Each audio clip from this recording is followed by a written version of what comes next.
So after Allah subhanahu wa ta'ala commanded the believers to fast Ramadan, and then He mentioned the concession that He gave the sick person and the traveling person, that they may break their fast and make it up after Ramadan.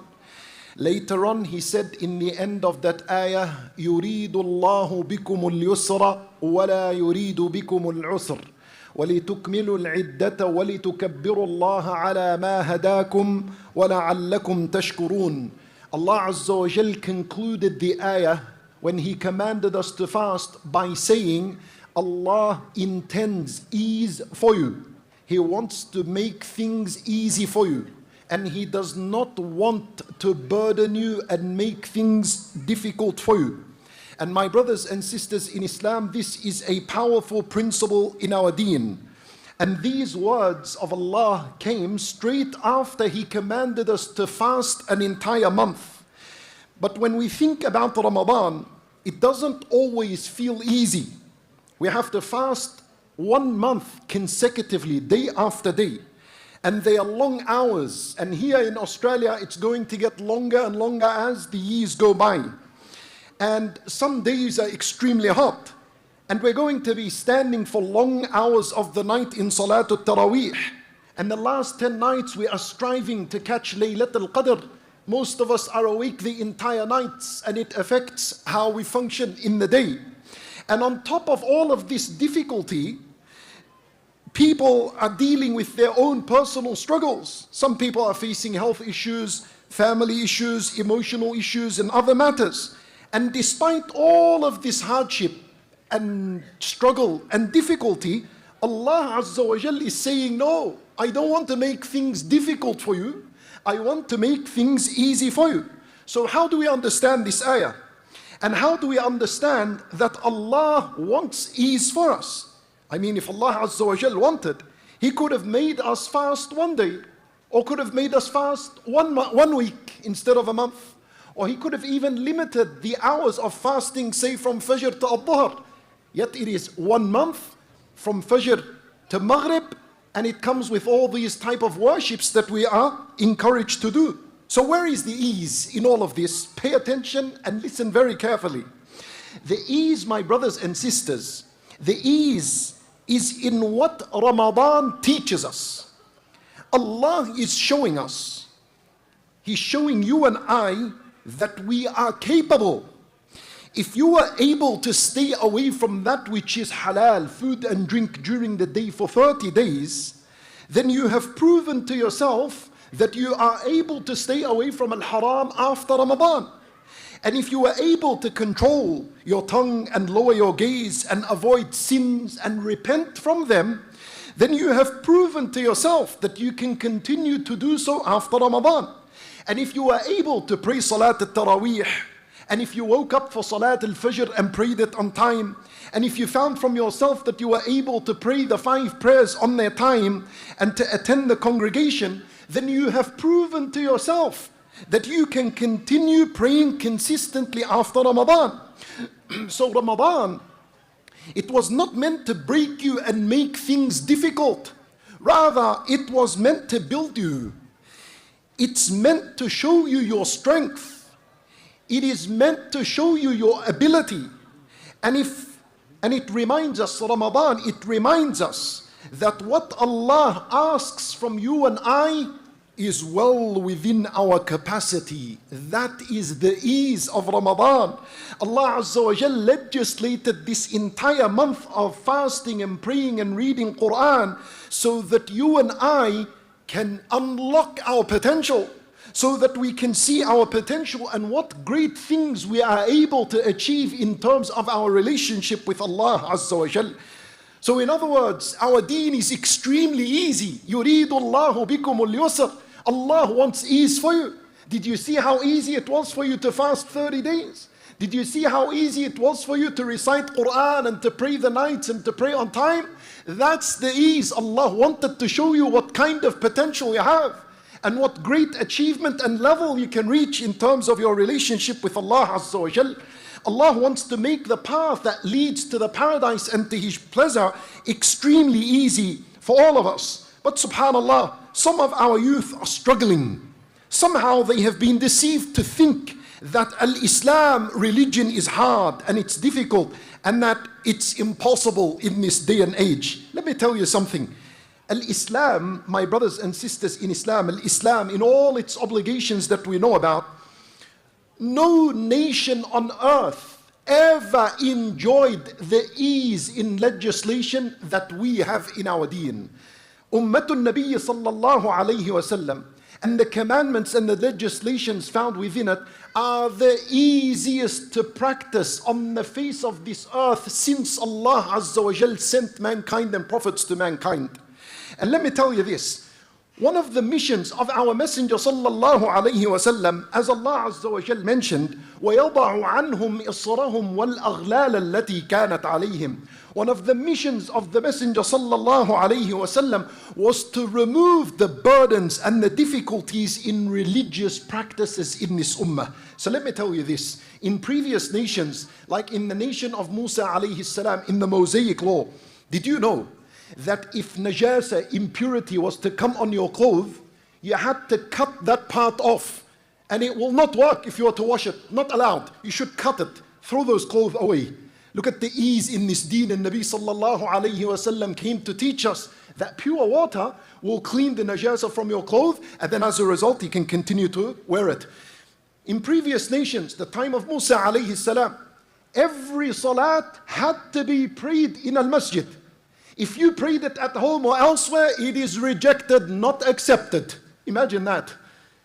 The ease in our religion, and Nabi sallallahu alayhi wa sallam said, جُعِلَتْ لِيَ الْأَرْضُ مَسْجِدًا وَطَهُورًا. This entire earth has been made a place of purification where you can make tayammum, and it is a place of worship. You can pray anywhere. Now, look at the ease. We can pray anywhere and the prayer is correct. Allahu Akbar. Look at the ease. My brothers and sisters in Islam, in the time of Musa alayhi salam, zakat al-mal was 25% of your wealth. That's a quarter. Who was going to pay that? In the religion of the Nabi sallallahu alayhi wa sallam, it was reduced. The burden was removed. Only 2.5% is required from you. And no one on earth has ever gone broke because of charity and donation that he gives. Allahu Akbar.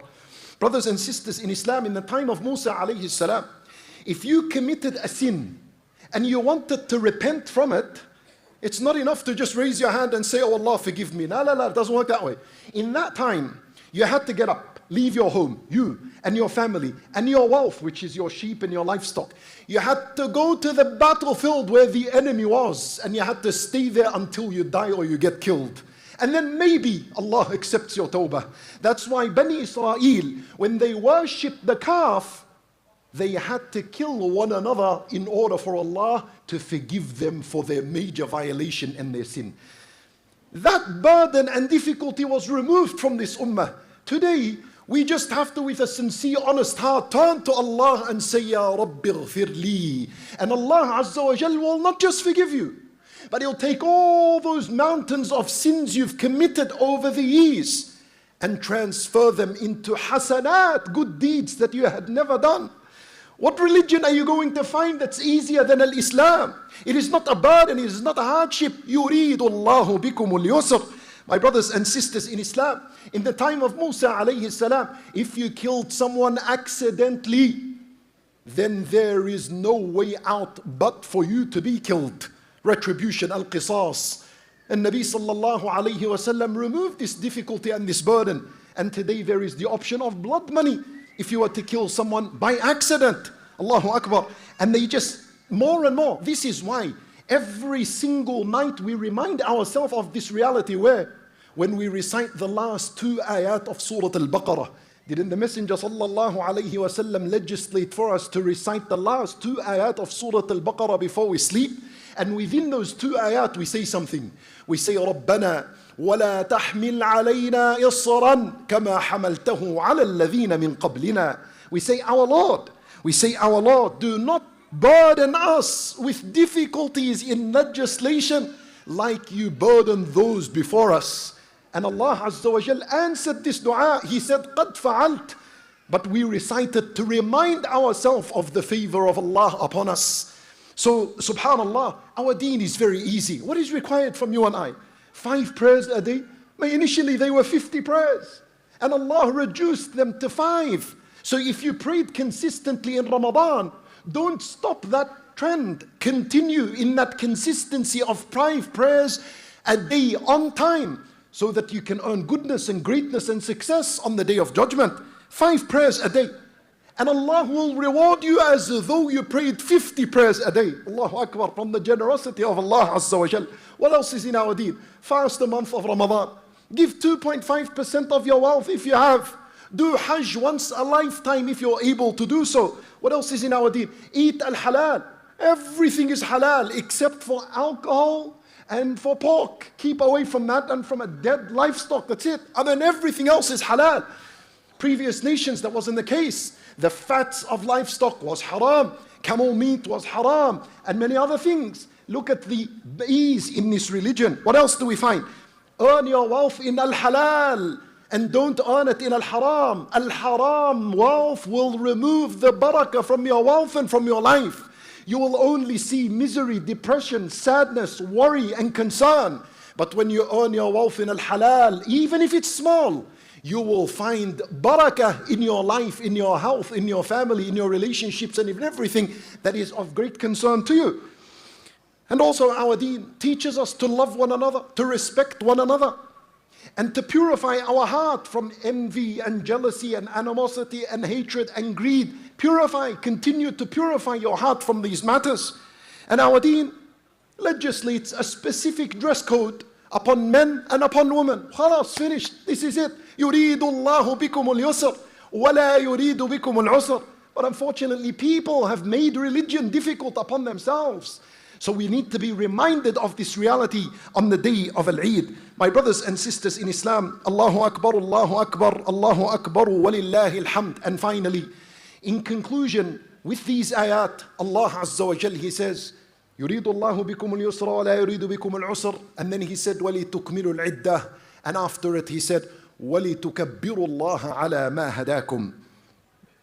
Finally, we need to understand what we are celebrating today.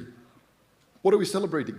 Some people are celebrating new clothes. Some people perhaps are celebrating the fact that they're going to receive money on this Eid and gifts and whatever it is. People are different in their celebrations. Lakin the true celebration of today is as Allah Azza wa Jal said. He said, I gave you this Ramadan so that you can declare Allah's greatness and praise Him for the fact that He guided you, to Islam. We are celebrating the greatest blessing Allah ever blessed us with, and that is the blessing of Islam, the blessing of guidance. I want you for a moment to think. Imagine yourself if Allah Azza wa Jal was to take Islam away from you. Where would you be right now? You would be confused. You would be lost. You'd be worshipping your desire.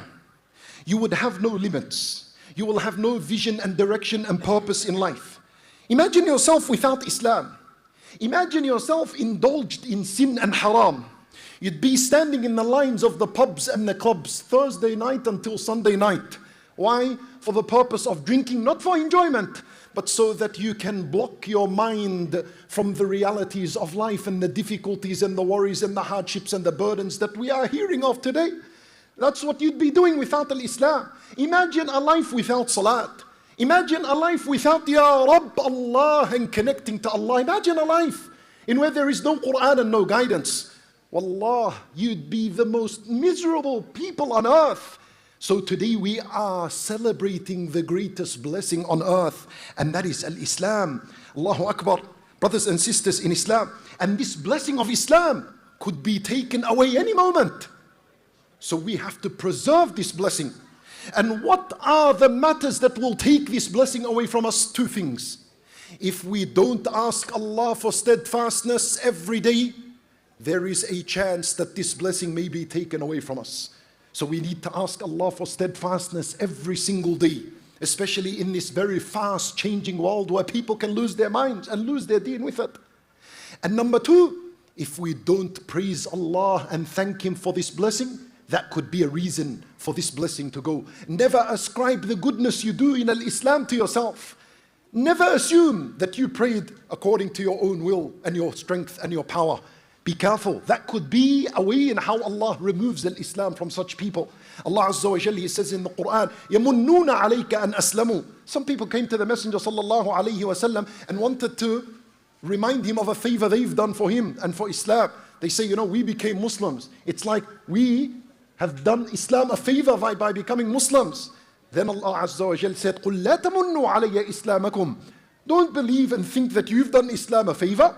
Allah Azza wa Jalla corrected the understanding and said, بَلِ اللَّهُ يَمُنُّ عَلَيْكُمْ أَنْ هَدَاكُمْ لِلْإِيمَانِ إِن كُنْتُمْ صَادِقِينَ. Rather, it is Allah who reminds you of His favor upon you. He's the one who guided you to Al-Islam. So my brothers and sisters in Islam, that is what we are celebrating today. Guidance with Islam and the ability to pray and fast and do righteous deeds.